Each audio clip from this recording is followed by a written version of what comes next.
Alright, Chibi Fire Alarm Test 14. Pull station, Simplex 2099 9767, I think.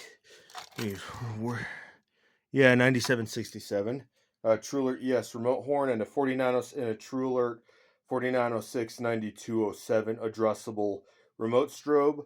TrueAlert ES is also addressable. That's why I have the addressable controller out, so I can use them. So I'm going to put my keys in here. If you have epilepsy, do not watch this. This is doing code 3.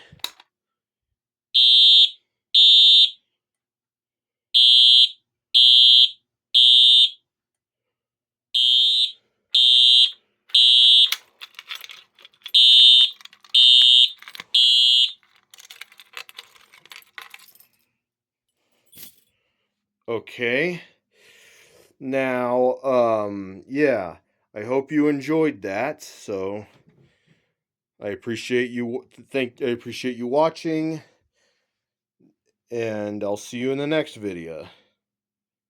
Aces, deuces, pieces.